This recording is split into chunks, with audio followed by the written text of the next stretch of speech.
સુરતમાં કાપડ વેપારીઓ સાથે ઠગાઈ કરતી ગેંગ ઝડપાઈ। બે આરોપીઓની અમદાવાદથી ધરપકડ કરાઈ છે। નિર્મલ બલા અને હિતેશ ગગલાની ધરપકડ કરવામાં આવી। રાસોલીના વેપારી સાથે 11 લાખની ઠગાઈ કરી હતી। ડ્રેસ મટીરિયલ્સનો માલ ખરીદી પૈસા નહોતા ચૂકવ્યા। અન્ય 4 આરોપીઓને વોન્ટેડ જાહેર કરવામાં આવ્યા।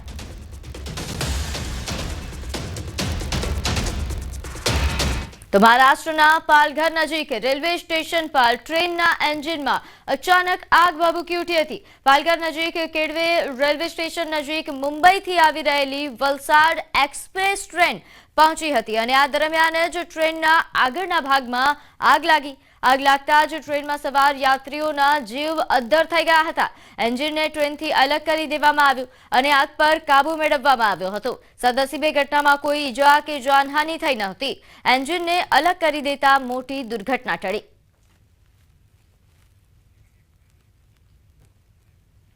तो राजकोटना कोराट चौक नजीक कंटेनर पलट्યું। कंटेनरमां 5 લોકો સવાર હતા। 5 માંથી 2 લોકોના મોત નીપજ્યા જ્યારે અન્ય 3 લોકોને ઈજા પહોંચી છે। ઈજાગ્રસ્તોને સારવાર અર્થે હોસ્પિટલ ખસેડવામાં આવ્યા। તો ફાયર બ્રિગેડ અને સ્થાનિક પોલીસની ટીમ તાત્કાલિક ઘટના સ્થળે પહોંચી તપાસ હાથ ધરી હતી। ફાયર વિભાગ દ્વારા રેસ્ક્યુની કામગીરી પણ હાથ ધરવામાં આવી। રાજકોટના કોરાટ ચોક નજીક જે છે કન્ટેનર પલટી ગયું છે અને 2 લોકો છે તે દબાયા છે। અત્યારે અહીંયા કામગીરી પણ હાથ ધરવામાં આવી રહી છે। આપ દ્રશ્યોમાં પણ જોઈ શકો છો કે જે રીતના ફાયર વિભાગની ટીમ છે તે પહોંચી છે। આ કન્ટેનરની અંદર પણ જે છે એક જે ક્રેન હતી અને જે આ કન્ટેનર છે તે જે ગોંડલ રોડ તરફ જે છે પસાર થઈ રહી હતી। એ સમય દરમિયાન આ ઘટના બની હતી। અત્યારે ફાયર વિભાગની ટીમ પહોંચી છે અને તેમના દ્વારા જે છે આ કન્ટેનરને જે અંદર મશીન છે પેલા એમને બહાર કાઢવાના પ્રયાસ હાથ ધરવામાં આવી રહ્યા છે। અંદર એક જે નીચે છે બાઇક ચાલક 2 દબાયા છે। તેમના જે છે મૃત્યુ થયા હોવાની અત્યારે પ્રાથમિક વિગતો મળી રહી છે। ફાયર વિભાગ દ્વારા સઘન પ્રયાસો હાથ ધરવામાં આવી રહ્યા છે। ફાયર વિભાગની ટીમ પહોંચી છે। અહીંયા ક્રેનની મદદથી આ સમગ્ર કામગીરી હાથ ધરવામાં આવી રહી છે। આ ઘટનામાં જે છે ટોટલ 5 લોકો હતા। 3 લોકોને ઈજા પહોંચતા તેમને તાત્કાલિક સિવિલ હોસ્પિટલ ખાતે ખસેડવામાં આવ્યા છે જ્યારે 2 લોકોના મૃત્યુ થયા છે। તેમના જે છે અત્યારે અહીંથી બહાર કાઢવાના પ્રયાસો હાથ ધરવામાં આવી રહી છે। ખાસ કરીને રાજકોટ ખાતે જે છે આ ઘટના બની છે અને અત્યારે અહીંયા મોટા પ્રમાણમાં લોકોના ટોળા છે। બીજી તરફ આ જે 150 ફૂટ રોડ છે તે અત્યંત બિસ્માર હાલતમાં પણ છે। ત્યારે આ અકસ્માત સર્જાવા પાછળનું શું કારણ છે તે પણ મહત્વનું રહ્યું। હાર્દિક જોશી, ન્યૂઝ 18 ગુજરાતી, રાજકોટ। તો બનાસકાંઠાના દાંતીવાડા ડેમમાંથી 2000 ક્યુસેક પાણી છોડાશે। સવારે 11 કલાકે ડેમમાંથી પાણી છોડાશે। નદીકાંઠા અને નીચાણવાળા વિસ્તારોને પૂરના જોખમને લઈને એલર્ટ કરાયા છે। તો હાલ ડેમની સપાટી 602 ફૂટની નજીક પહોંચી છે જે રૂલ લેવલ વટાવી શકે છે। જિલ્લા તંત્રને પણ એલર્ટ કરવામાં આવ્યું। તો ઉપરવાસથી સતત પાણી આવતા પાણીનો જથ્થો વધવાની શક્યતા।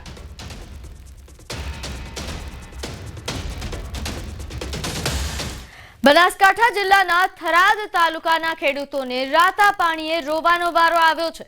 થરાદ તાલુકાના ગણેશપુરા ગામ કે જ્યાં કુદરતી આફતે ખેડૂતોની સ્થિતિ ખરાબ કરી દીધી છે। ખેતરો પાણીમાં ગરકાવ થઈ ગયા છે। તો વરસાદના પાણીની સાથે સાથે આજુબાજુના ગામોના ખેતરોમાંથી પણ પાણી વહી આવ્યું છે। ખેતરોમાં ઉભેલો પાક પાણીમાં ડૂબી ગયો। તો પરિણામે ગામના લગભગ 200 એકર ખેતીની જમીન સંપૂર્ણપણે પાણીમાં ગરકાવ થઈ ગઈ છે। 2 દિવસના ભારે પવન અને વરસાદે તેમનો આખો પાક નષ્ટ કરી નાખ્યો છે। આટલા પાણી ભરાતા ખેડૂતોની શિયાળુ સિઝન પણ નિષ્ફળ જશે જેથી ખેડૂતો સરકાર પાસે જમીન ધોવાણ તેમજ પાક નિષ્ફળ માટેની સહાયની આશા રાખીને બેઠા છે। મારે મેં હેડા અને વાવી હતી મગફળી મોણા પર પૈસા લાવીને વાવી હતી। અત્યારે મારું પાક જે ખૂબ ખરાબ થઈ ગયું છે। કોઈ હાલત નહીં। ભરૂચ છેપડાનું પાણી આવ્યું છે। કોઈ રાખ્યું નહીં। ખૂબ ખરાબ થઈ ગયું। કોઈ હાલત નથી મારી। કોઈ ખાસ સારો કોઈ રાખ્યો નથી। માલ પશુ નથી અને ખરાબ હાલત આવી ગઈ છે। પાણી મેં વર્ષોથી ખેતી કરવા કદી આવ્યું નથી। કોણ સાલે કોઈ પાણી આવ્યું છે કોઈ સાહેબ કોઈ રાખ્યું જ નથી। હવે ઘણો માલે અત્યારે ભૂખ્યો ઊભો છે અને પાણીમાંથી વરાતું નથી। ખારું દૂધ પાણી છે। આની મારી વ્યવસ્થા હવે સરકાર સરી જે કરે સરી પરિસ્થિતિ એટલે અત્યારે મારે કોઈ હાલત છે જ નહીં। ખાવા પીવાનું મકને કોઈ નથી। ઢોરોના ખોટા બોળાઈ ગયા છે। અમે મનખાના ક્ષેત્રમાંથી પાણી લાવીને પીવાવાળા મનખાના ક્ષેત્રમાંથી ઘાસ લાવીને નાખવાવાળા કશું નથી। અમારું 2025 રૂપિયા પપાઈયા તો એ કોઈ વજ્યું નથી, બધું બળી ગયું છે. વડોદર એ બાદનો સૌપુરાથી ગણેશપુરામાં પોણી અમારા હાલ ખેતરોમાં પોણી હેડે છે, ગુડોહોમાં અને આખું જમીન ધોવાઈ ગઈ છે, પાક નિષ્ફળ થઈ ગયો છે, મકાનોને બધી કોઈ ડેમેજ થઈ ગયા છે આજની તારીખમાં બધા મકાન.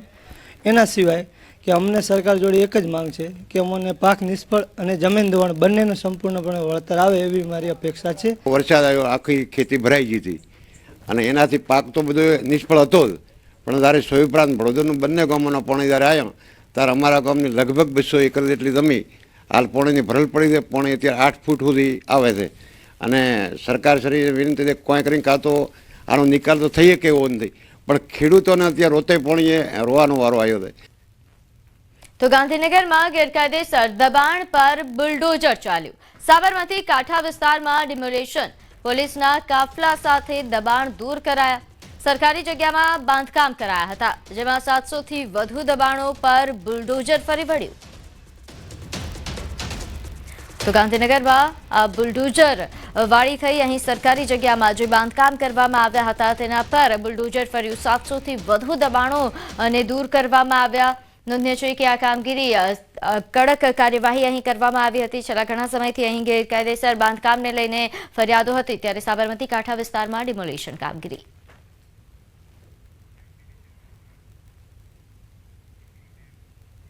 રાહુલ ગાંધી આજે ફરી જૂનાગઢ. સપ્તાહમાં બીજી વખત તેઓ જૂનાગઢની મુલાકાતે. કોંગ્રેસની પ્રશિક્ષણ શિબિરમાં તેઓ હાજરી આપશે. કેસી વેણુગોપાલ, અજય માકણ પણ હાજર રહેશે. તો સાથે 12 વાગે કેશોદ એરપોર્ટ પર તેઓ પહોંચે તેવી શક્યતા. તો કોંગ્રેસની પ્રશિક્ષણ શિબિર કે જેનું આયોજન કરવામાં આવ્યું છે, જેમાં રાહુલ ગાંધી ઉપસ્થિત રહેશે, સાથે કેસી વેણુગોપાલ સહિતના દિગ્ગજો આ શિબિરમાં હાજર રહેવાના છે. 12 વાગે કેશોદ એરપોર્ટ પર રાહુલ ગાંધી પહોંચશે. આગળ વાત કરીએ, વિદેશમાં નોકરીની લાલચમાં વડોદરાનો યુવક ફસાયો. 2024માં દુબઈ ગયેલા તુષાર રાણપરાનો હવે કોઈ જ સંપર્ક નથી. પરિવારનો એકનો એક દીકરો વિદેશમાં ફસાયો છે. દુબઈથી હોંગકોંગ ગયા બાદ પરિવારનો વાલસોયા દીકરા સાથેનો સંપર્ક તૂટી ગયો છે. યુવકના પિતાએ સભા પોલીસ મથકે એજન્ટ વિરુદ્ધ ફરિયાદ નોંધાવી. વડોદરાના એજન્ટ વેદ કુશાંગ અને દુબઈના એજન્ટ અભિષેક સિંહ સામે અરજી અપાઈ છે. છેલ્લા 6 મહિનાથી તુષાર રાણપરા પરિવારના સંપર્કમાં નથી. તેના માતા પિતાએ સરકાર પાસે સહાયની માંગ કરી છે. पहुंचने के बाद वहाँ का मेरे को लोकेशन बताया और मेरे को बोलता है कि मैं यहाँ थाईलैंड में हूँ और जो एरिया में रह रहा है वहाँ पे कोई रहना का एरिया नहीं है. वहाँ पे जो कंपनी है, मेरे को तो ऐसा डाउट लगता है कोई चाइना फ्रॉड कंपनी है, तो उसने उसका पूरा कॉलोनी खड़ा किया हुआ है. चारों ओर पहाड़ी है, पहाड़ी के बीच में पूरा खड़ा किया हुआ स्ट्रक्चर है और पीछे की साइड में एक बहुत बड़ा बौद्ध भगवान, वो मेरा लड़का ऐसा बता रहा है, तो बौद्ध भगवान का मंदिर बन रहा है बहुत बड़ा. मैं वापस શું કરતો હતી, શું ખાતો હતો, ક્યાં રહેતો હતો, ટાઈમે અમે બહુ યાદ કેમ કે કોઈ જાતનો કોન્ટેક્ટ જ નથી આપતી. લગભગ 4-5 મહિનાથી વાત નથી, કોઈ જાતનો સંબંધ નથી એની જોડે. અને ગઈ સપ્ટેમ્બર 2024માં આ તુષાર છે તેને ત્યાંના દુબઈના અભિષેક કુમાર છે કોઈ એજન્ટ, એના દ્વારા હોંગકોંગ મોકલાયેલો છે અને પોતાના દીકરા તુષાર સાથે છેલ્લા 6 મહિનાથી કોઈ વિડીયો કોલ કે વાતચીત નથી થઈ. ફક્ત ઇન્સ્ટાગ્રામ ઉપર વોઇસ મેસેજ દ્વારા વાતચીત થાય છે અને અરજદારનો આક્ષેપ છે પોતાના દીકરાને કોઈ બંધક બનાવ્યો અથવા તો શોષણ થતું હોય તેવો આક્ષેપ કરેલો હોય, જે બાબતે પીઆઈ શ્રી કોડિયા તરસામા પોલીસ સ્ટેશનની તપાસ કરે છે અને આ બાબતને ગંભીરતા ધ્યાને લઈ અને જેસીપી સાહેબ તરફથી આ તપાસ ક્રાઇમ બ્રાન્ચને સોંપવામાં આવી છે. તો જૂનાગઢના વિસાવદરમાં એસીએફ કચેરીમાં આધેડના આપઘાતનો મામલો. અંતે મોડી રાત્રે માલધારીઓની માંગણી સંતોષાઈ. મેંદરડાના આરએફઓ સહિત 3 સામે પોલીસ ફરિયાદ નોંધાઈ છે. ઉલ્લેખનીય છે કે ગત 9 સપ્ટેમ્બરે સલીમભાઈ બલોચ નામના આધેડે ઝેરી દવા ગટગટાવી હતી. ઢોર ચરાવવા બાબતે આધેડને વન વિભાગે નોટિસ આપી. વન વિભાગ ત્રાસ આપતા હોવાના આક્ષેપ કરી ઝેરી દવા પી લેતા સારવાર દરમિયાન તેમનું મોત થયું હતું, જેને લઈને પરિવાર તેમજ માલધારી સમાજના લોકોએ મૃતદેહ સ્વીકારવાનો ઇનકાર કર્યો હતો. અંતે તેમની માંગણી પૂરી થતા મૃતદેહ સ્વીકાર્યો છે. જે થોડી ઘણી મિસઅન્ડરસ્ટેન્ડિંગો હતી બધી આખા ક્લિયર કરવામાં કાલ સવારના 5 વાગ્યાથી આજ રાતના 2 વાગે ક્લિયર છે. આપણે જે એફઆઈઆર કરવાની હતી એ એફઆઈઆર ઓલરેડી થઈ ગઈ. બીએનએસ કલમ 108 મુજબ મુખ્ય 3 કોમતદારો આરએફઓ વાળા, ફોરેસ્ટર કાકડિયા અને ગાર્ડ ભૂપત રબારી, ભરત રબારી સોરી અને એસીએફનો એમાં તપાસમાં રોલ નીકળશે તો એસીએફને પણ મદદગારીમાં લેવાની કન્ડિશનને રાખી છે. તો આગળ વાત વધુ એક નકલી જજની ધરપકડ થઈ. દાહોદમાં જજની ઓળખ આપી લોકો સાથે ઠગાઈ કરતો હતો. લોકોને પોતાની વાતોમાં ભરમાવીને ઠગાઈ કરતો બનાસકાંઠાના યુવકની સુરતથી ધરપકડ થઈ છે. વકીલ સહિતના અલગ અલગ હોદ્દાની ઓળખ આપતો હતો. પેટ્રોલ પંપ પર રોફ જમાવીને ફરાર થયો હતો અને તે બાદ તેની ધરપકડ થઈ. જે મામલે વધુ વિગત સાથે આપણી સાથે સંવાદદાતા સૌરભ જોડાઈ ગયા છે. સૌરભ, આ મામલે શું વધુ વિગત?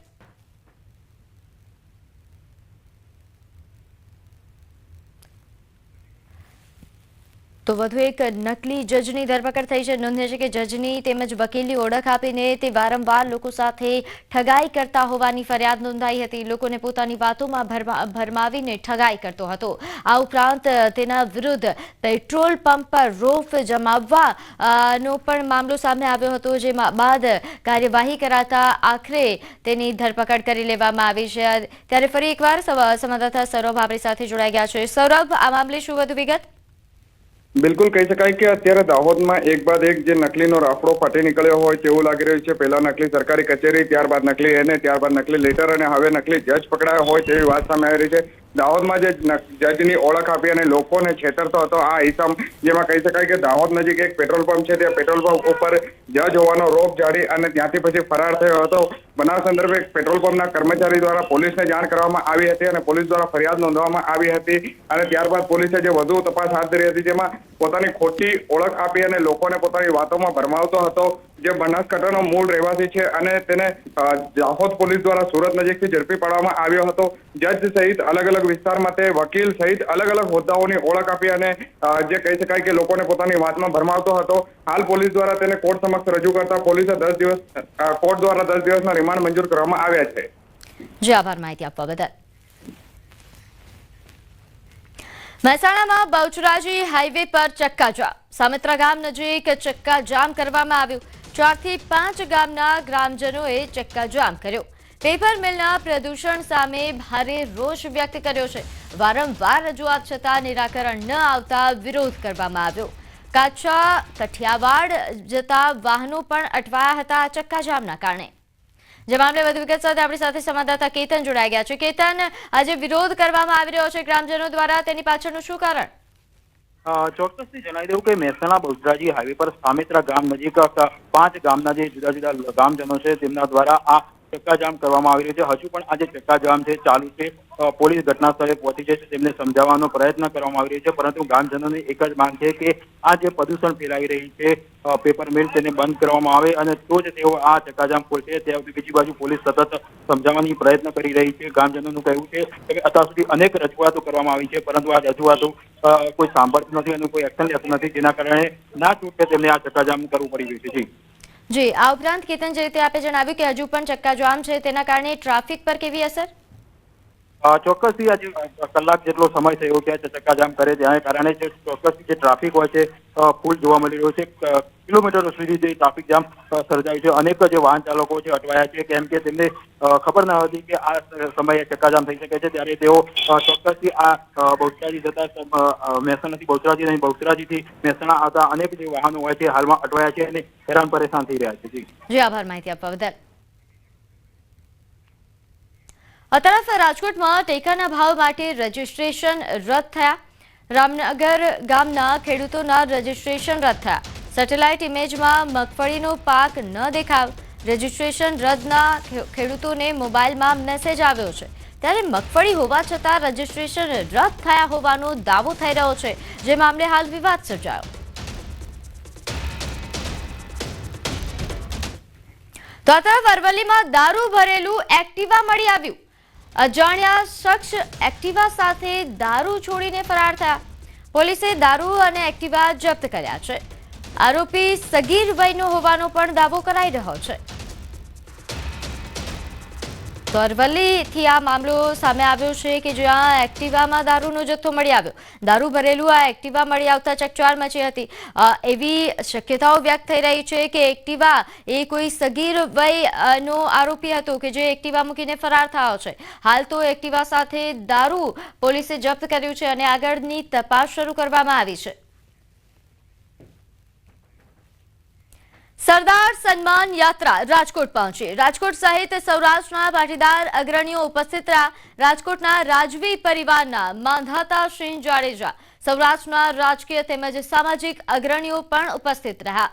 તો રેસકોર્સ રિંગ રોડ પર સરદાર પટેલ સ્ટેચ્યુ ખાતે સભાનું આયોજન કરવામાં આવ્યું. ખોડલધામના ચેરમેન નરેશ પટેલના પુત્ર શિવરાજ પટેલે કહ્યું કે રાજકારણને સમાજ સાથે ન જોડીએ તો સારી બાબત છે. સરદાર પટેલની યાત્રા સામાજિક છે. રાજકીય રીતના જો કોઈ ઇન્વોલ્વ થતું હોય તો એમનો એને સમાજને આપણે ભેરા ન જોડીએ સારી વસ્તુ.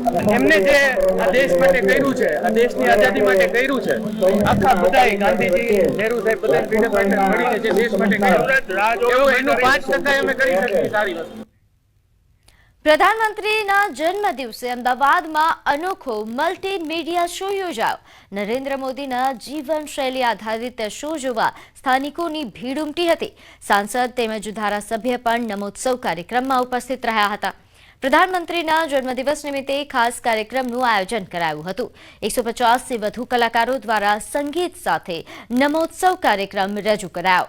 વડનગરથી લઈને વડાપ્રધાન સુધીની ગાથાનો સમાવેશ કરાયો. તો સરસપુર ખાતેના સોનારિયા બ્લોકમાં નમોત્સવ કાર્યક્રમની શાયરામ દવે દ્વારા પ્રસ્તુતિ કરાઈ.